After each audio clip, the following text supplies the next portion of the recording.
Vamos lá, galera, tudo bem?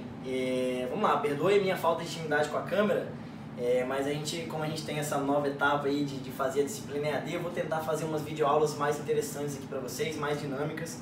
Então a primeira videoaula aqui que a gente tem para fazer é a gente fazer a demonstração e observar, né, para a gente repetir isso nos nossos pacientes no segundo momento, no segundo de prática, o exame físico abdominal, né? Aqui a gente vai passar por todas as etapas do exame físico abdominal, o exame físico abdominal geral e as partes específicas dos exames de cada órgão, beleza? Para que a aula fique mais dinâmica e mais interessante, então, chamei um colega de vocês, que é o Luiz Eduardo, faz aí com vocês, que é meu amigo.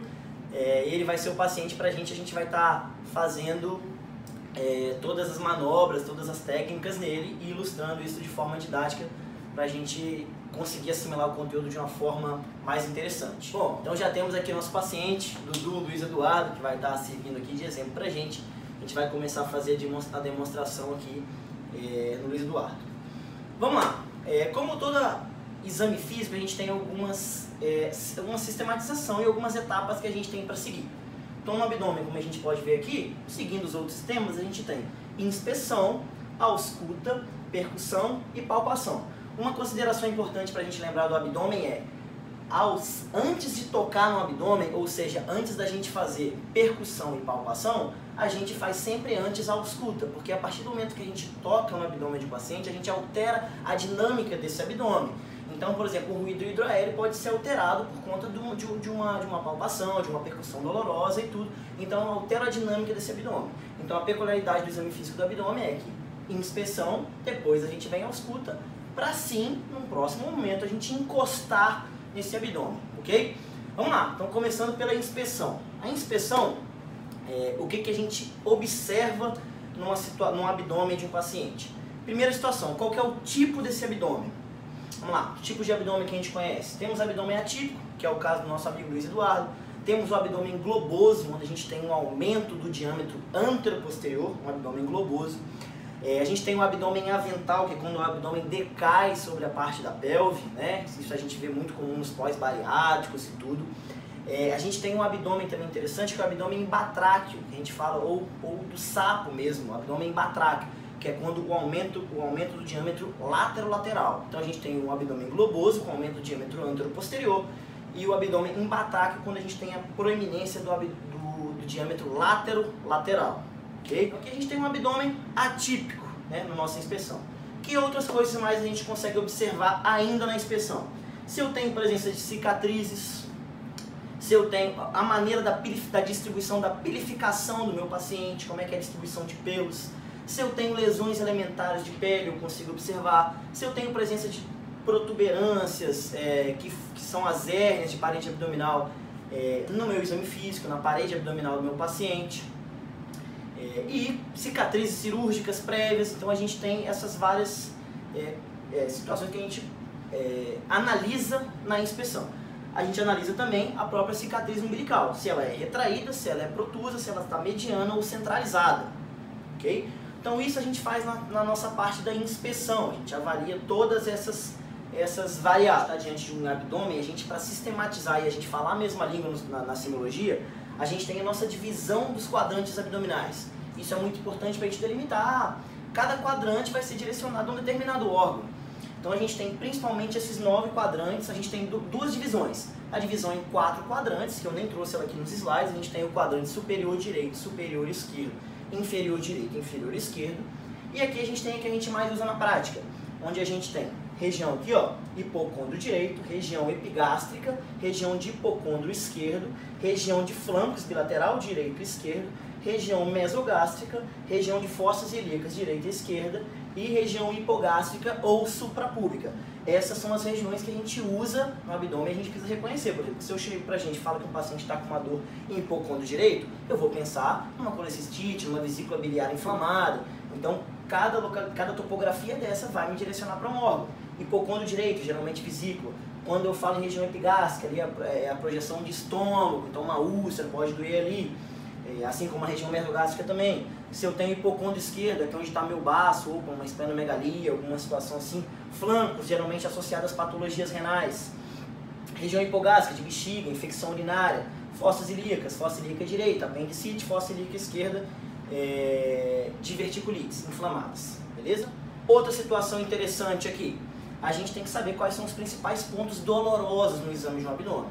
E esses pontos dolorosos têm localizações semiológicas específicas. Quais são os mais importantes? Ponto tifoidiano, logo acima do apêndice tifoide, então uma úlcera geralmente vai doer no apêndice tifoidiano. Ponto cístico, ó, minha referência anatômica, borda lateral do reto abdominal com o encontro do rebordo costal direito. Aqui eu tenho meu ponto cístico, que vai doer na colecistite, onde eu vou pesquisar meu sinal de Murphy. Ponto epigástrico, na região epigástrica também, úlceras, patologias gástricas. Ponto esplênico, ó, equivalente ao ponto cístico, só que do outro lado, borda lateral do reto abdominal com o rebordo costal esquerdo, é a referência anatômica. E aqui outros importantes, a gente tem os pontos ureterais, ó, superiores, direito e esquerdo, inferior, direito e esquerdo. A referência anatômica continua sendo a borda externa do meu músculo reto abdominal com a espinha ilíaca anterossuperior. E aqui a espinha ilíaca inferior, tá? Os pontos ureterais inferiores, beleza? E aqui a gente tem o ponto apendicular, ou quando dói, o sinal de McBurney. Como é que a gente traça essa referência anatômica? A gente vai traçar uma linha entre a cicatriz umbilical do meu paciente até a crista ilíaca.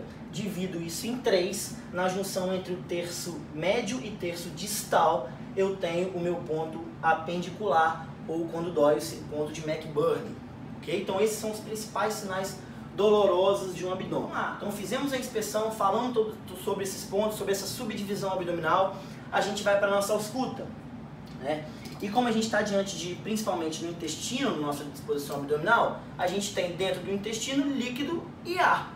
Então o ruído normal de um intestino, de uma ausculta abdominal, são os ruídos hidroaéreos. Então quando a gente tem um ruídos hidroaéreos presente, é sinal que o meu intestino está funcionante. Esse é o som que eu ausculto da minha peristalse.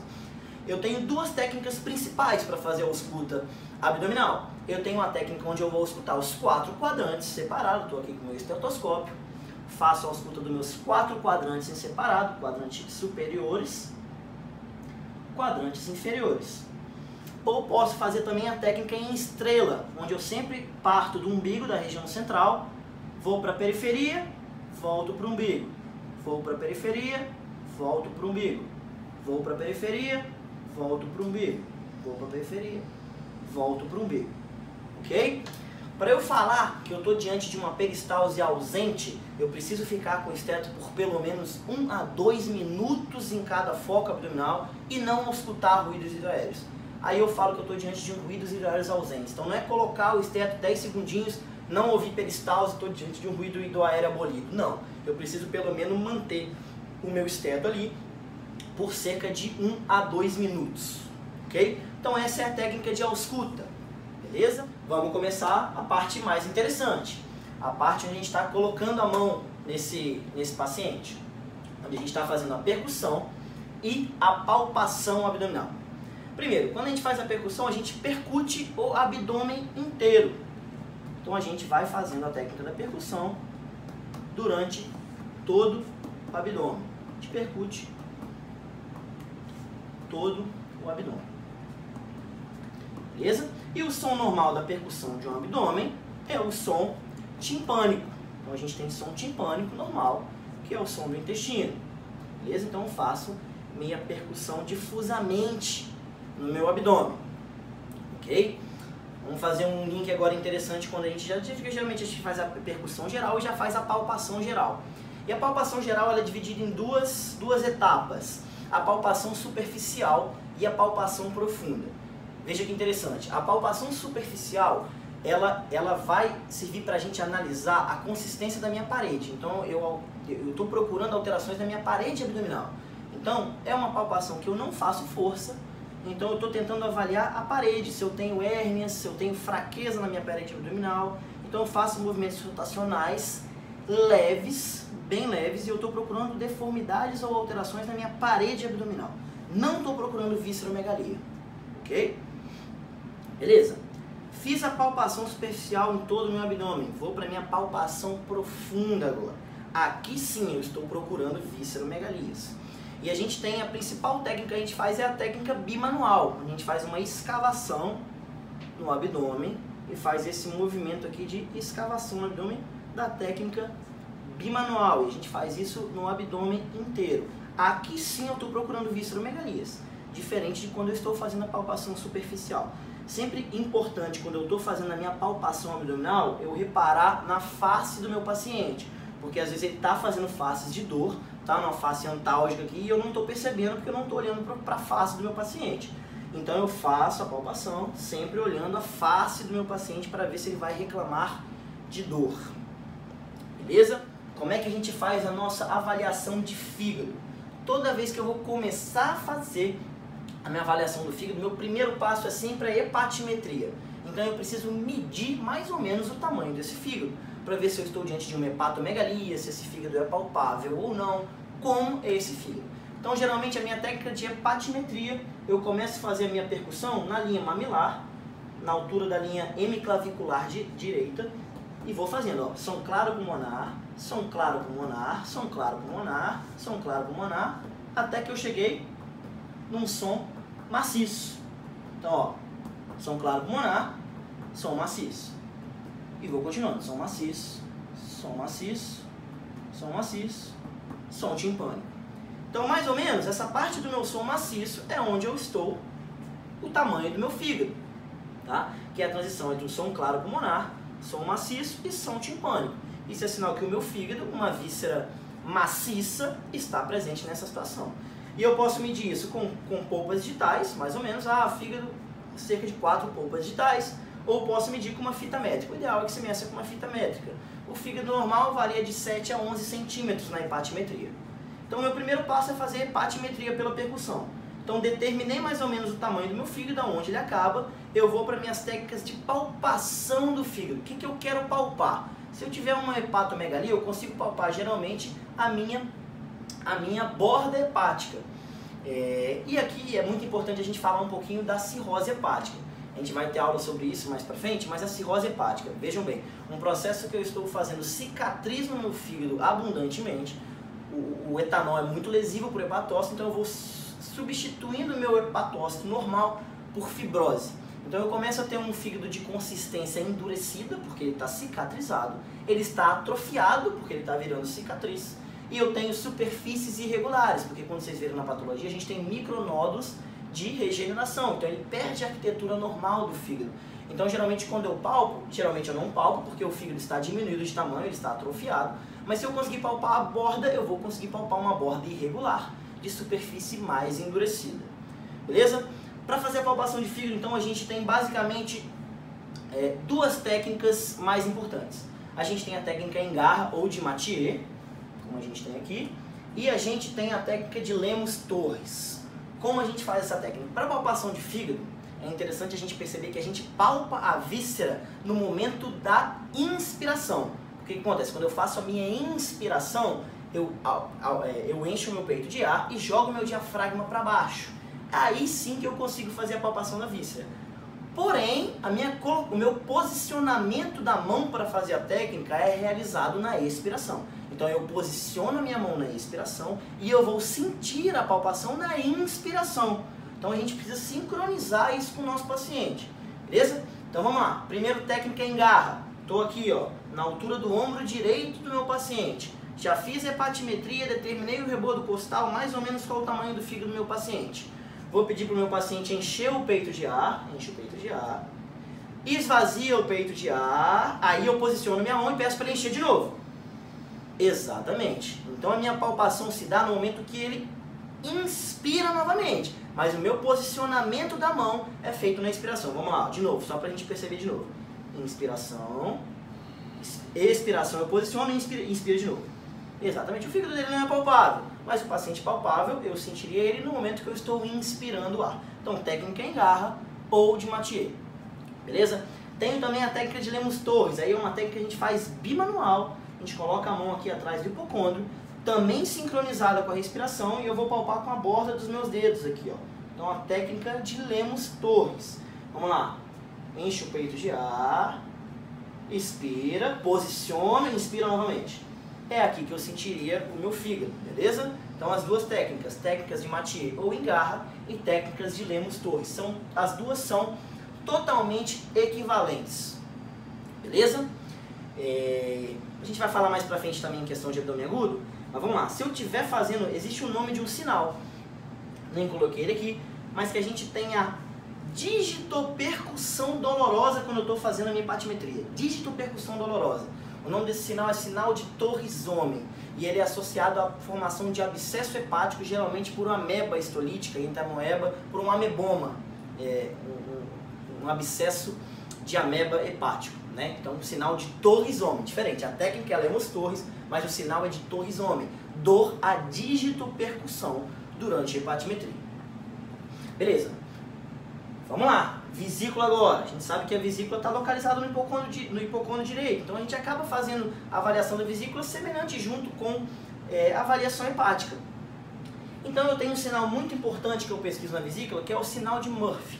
Sinal de Murphy nada mais é do que significa uma colecistite, ou seja, inflamação da minha vesícula biliar. Por que isso acontece? O que é o sinal de Murphy? É a parada súbita de inspiração do meu paciente durante o movimento inspiratório, durante a minha palpação do ponto cístico. Então o que acontece? Eu vou colocar minha mão posicionada no ponto cístico, né, na borda externa do reto abdominal com o rebodo costal, está aqui, ponto cístico, a gente viu a referência anatômica. Vou deixar minha mão aqui e vou pedir para o paciente inspirar profundamente.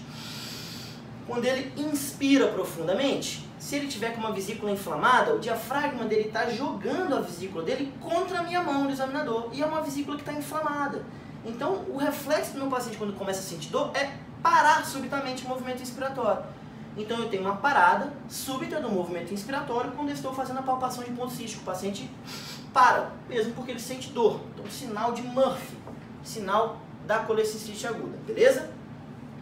Esse mais interessante, sinal de Courvoisier-Terrier. É um sinal geralmente de patologias neoplásicas, de tumores ampulares, de cabeça de pâncreas e tudo, de tumores de papila, onde eu tenho a vesícula palpável, então eu palpo aqui, nossa, estou sentindo a vesícula, indolor em um paciente ictérico. É sinal que essa vesícula está distendida por um processo neoplásico de umas ampolas de cabeça de pâncreas, por exemplo, tumores ampulares e tudo. Então, sinal de Courvoisier-Terrier, vesícula biliar palpável, um paciente ictérico, indolor. Beleza? Não é processo inflamatório. Geralmente, tumores ampulares, doenças neoplásicas. Interessante agora. Falamos de fígado, falamos de vesícula. Agora a gente vai para baixo, hipocôndrio esquerdo aqui agora. A gente tem uma situação interessante aqui, ó, chamado espaço de Traube. Olha como é que é localizado o espaço de Traube.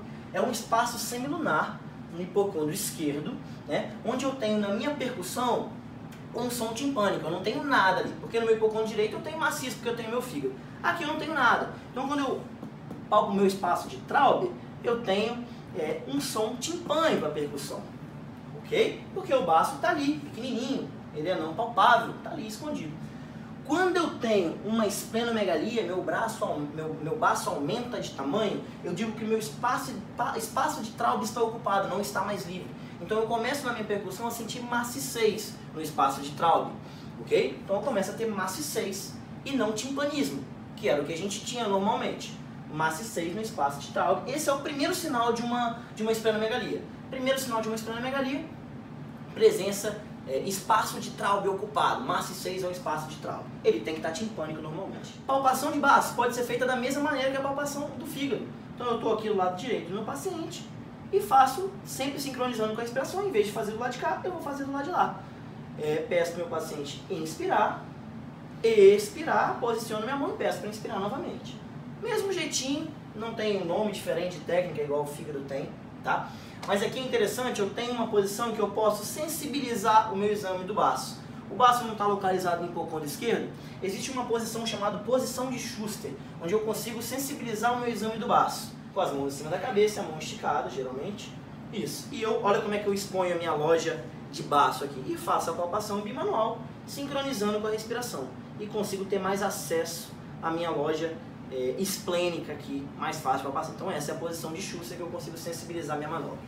Outro exame específico. Então já fizemos a palpação de tudo, já fizemos fígado, vesícula, já falamos sobre espaço de Traube, sobre esplenomegalia. Vamos agora para apêndice. Apêndice é uma patologia absurdamente comum que a gente vai ver o tempo inteiro. Essas são as principais manobras que a gente tem de apendicite. A primeira manobra é a palpação do ponto doloroso de McBurney, que é como a gente já falou anteriormente. Aqui eu nem trouxe ela aqui, mas ponto de McBurney. A gente trouxe então uma linha na linha umbilical do meu paciente até a espinha ilíaca anterosuperior, tá aqui, ó. Passo essa diagonal, divido essa linha em 3 segmentos. Segundo com o terceiro segmento, eu tenho meu ponto de McBurney. Então, quando eu tiver uma apendicite aguda, geralmente é esse ponto que vai doer. Então, ponto de McBurney. Traço uma linha reta, diagonal, entre a espinha ilíaca anterosuperior, cicatriz umbilical, divido em 3 na junção entre o segundo e o terceiro segmento. Ponto de McBurney, dor a palpação do ponto de McBurney. Sinal de apendicite. Temos mais esses outros sinais aqui, ó. A gente tem aqui o sinal do psoas, onde eu coloco o meu paciente em decúbito lateral esquerdo, uma hiperextensão da perna aqui atrás, ó. Posiciono, fica mais tranquilo aí, e faço uma hiperextensão da perna aqui atrás, ó, semelhante ao que a gente está fazendo na figura ali. Porque eu estou pressionando o meu apêndice contra o psoas dele aqui, e se o apêndice estiver inflamado, eu tenho dor quando eu realizo essa manobra. Também é um sinal de apendicite, então sinal do psoas, manobra do psoas. Tenho aqui também, ó, a manobra do obturador, onde eu pego a perna do meu paciente e fleto ela, faço o sinal do obturador. Né? Quando eu tenho um apendicite que inflama meu músculo obturador, eu tenho esse sinal do obturador positivo na pesquisa de apendicite. E por último, aqui nem está tão bom essa imagem, mas eu tenho o sinal de Rovsing. O que é o sinal de Rovsing? Observe que a mão aqui, ó, a dor é no apêndice, então a dor é na fossa ilíaca direita. O examinador está palpando a fossa ilíaca esquerda e o paciente refere dor na fossa ilíaca direita. Por que isso acontece? Eu vou pegar simplesmente o ar que está dentro do meu intestino e vou fazendo o caminho retrógrado até ele distender o apêndice lá embaixo. Então eu começo a fazer a palpação, tem algumas maneiras. A gente pode fazer assim, ó. Comecei lá na fossa ilíaca e quando eu chego aqui, a distensão do ar no apêndice, que eu fui trazendo esse ar, fui trazendo esse conteúdo do intestino, doeu aqui referida na fossa ilíaca direita. Beleza? Ou posso fazer também ir fazendo isso de forma de palpação, mas assim é realmente a técnica mais com os punhos fechados, e eu vou levando esse ar e esse conteúdo até eu distender a porção distal do apêndice aqui. Sinal de Rovsing, ok? Então, vou levando o ar de forma retrógrada para o ar e o conteúdo intestinal de forma retrógrada para o meu intestino. Quando a gente fala aqui de flanco, a manobra que a gente tem mais, que a gente mais usa para a região de flanco é o sinal de Giordano, como vocês conhecem, que é a punho ou percussão dolorosa. Coloco o meu paciente sentado no leito, eu tenho uma manobra que eu posso fazer um anteparo na minha mão, então eu coloco minha mão e bato em cima da minha mão, ou posso fazer direto no paciente, ok? É importante que às vezes você esteja distraindo o paciente, conversa com ele um pouquinho, vai conversando como é que ele está e de repente faz. O sinal de Giordano positivo, o paciente, quando faz o apunho ou percussão, ele pula, ele sente muita dor e faz o sinal de Giordano ou apunho ou percussão lombar positiva dolorosa. Então faço bilateralmente, posso usar minha mão de anteparo, repetindo, ou posso fazer a percussão direto na região lombar. Pielonefrites, nefrolitíase, um cálculo renal, pode dar esse sinal semiológico pra gente. Vamos lá, seguindo então. Como a gente reconhece peritonite, vários processos inflamatórios, vários tipos de abdômen agudo, vários tipos de alterações abdominais podem gerar um quadro de peritonite. Peritonite é a irritação da minha membrana peritoneal, que é um mesotélio, lâmina basal, tecido conjuntivo ali, que reveste meus órgãos intraabdominais, beleza? Meu peritônio. Eu tenho duas formas de peritonite geralmente. Então observe, qualquer inflamação de qualquer órgão intraabdominal, se ele se estender para o peritônio, pode gerar uma peritonite fecal. Então, por exemplo, sinal de Bloomberg não é só a apendicite que dá, outras alterações inflamatórias podem dar sinal de Bloomberg positivo. O que é sinal de Bloomberg? É a descompressão brusca dolorosa, ou seja, o paciente sente mais dor quando eu descomprimo bruscamente do que quando eu estou comprimido. Comprimindo, por exemplo, escolho um ponto de McBurney aqui na apêndice, vou palpando, estou conversando com o paciente, ele está tranquilo, estou conversando com ele e tal, de repente, solto rápido. O paciente sente muita dor, então a dor se exacerba quando eu descomprimo bruscamente. Então, sinal de Bloomberg ou dor à descompressão. Esse paciente sente muita dor. E a diferença, quando eu tenho um sinal de Bloomberg focal, só em um ponto do abdômen, eu tenho uma peritonite focal, por exemplo, uma apendicite que inflamou só, fez uma peritonite focal periapendicular. Beleza, tem só sinal de Bloomberg aqui embaixo. Agora vamos lá que eu tenho, por exemplo, uma pancreatite importante. Tenho uma pancreatite importante e irritei meu peritônio de uma forma global. Aí eu vou ter sinal de descompressão brusca dolorosa em todo o abdômen e meu abdômen se apresenta dessa maneira. Um abdômen em tábua. Eu olho meu abdômen, ele está rígido, com defesa abdominal. Então isso é sinal de uma peritonite difusa e não só focal, beleza? E essas alterações, a peritonite geralmente quando eu tenho uma inflamação do peritônio, meu intestino está em íntimo contato com o meu peritônio. Então imagina, se a inflamação gera dor, o meu reflexo do meu intestino é, poxa, eu vou parar de funcionar, não vou ter peristalse porque eu não quero sentir dor. É um mecanismo do nosso organismo para não sentir dor. Então eu faço um quadro chamado de ilho paralítico, às vezes, em algumas peritonites difusas. Então eu paro, não tenho peristalse mais. Eu faço uma pseudo-obstrução intestinal. Então eu olho meu abdômen, caramba, não tem ausculta nenhuma e tal, tá ruídos hidroaéreos débeis e tudo. Aí vou olhar um raio-x de abdômen agudo, por exemplo, tem lá vários níveis hidroaéreos, parece que é um abdômen obstrutivo. Caramba, tem alguma coisa obstruindo, é um tumor que está ali obstruindo, não está deixando passar o líquido abdominal, o conteúdo fecal. E não, às vezes é só porque eu estou com uma peristalse diminuída porque meu peritônio está inflamado. Aí eu faço a síndrome de pseudo-obstrução intestinal. Mas eu não tenho uma obstrução mecânica, por exemplo, de um tumor que faz um abdômen agudo obstrutivo. Outra coisa interessante, lá na inspeção, vamos ver se vocês lembram disso, resgatar alguns conceitos. Lá na inspeção, eu falei de pancreatite, né? Existem dois tipos de pancreatite. A gente vai falar isso mais na aula de abdômen agudo também. Pancreatite edematosa e pancreatite necrohemorrágica. A pancreatite necrohemorrágica é muito mais grave, a pancreatite edematosa só edema muito menos grave. Mas também é um quadro que inspira muitos cuidados. Quando eu tenho uma pancreatite necrohemorrágica, ou seja, necrose e hemorragia, o pâncreas é um órgão retroperitoneal. Então lembrando, sempre que eu tiver uma pancreatite necrohemorrágica grave, eu posso ter na inspeção abdominal dois sinais que eu posso observar no meu abdômen. Eu tenho o sinal de Cullen, posso ter o sinal de Cullen, que é uma equimose periumbilical, e o sinal de Gray Turner, que é uma equimose em flancos, pancreatite necrohemorrágica, tá? Gray Turner e Cullen. Então, pra gente fechar, pesquisa de ascite. Quais são as manobras que existem para a gente pesquisar e avaliar uma ascite num paciente? A gente tem essas três principais técnicas: a manobra de Piparotti, a manobra de maciçez móvel e o semicírculo de Skoda. Vamos lá. A manobra de Piparotti, a primeira que a gente vai falar, ela é utilizada para ascites de grandes volumes. Primeiro conceito, ascites de grandes volumes. Eu tenho que ter uma barriga que está cheia de água, eu não tenho nem maciçez nem nada, eu não tenho nem timpanismo nem nada, é uma barriga que está toda maciça, porque ela tem água, está cheio de água, está cheio de ascite.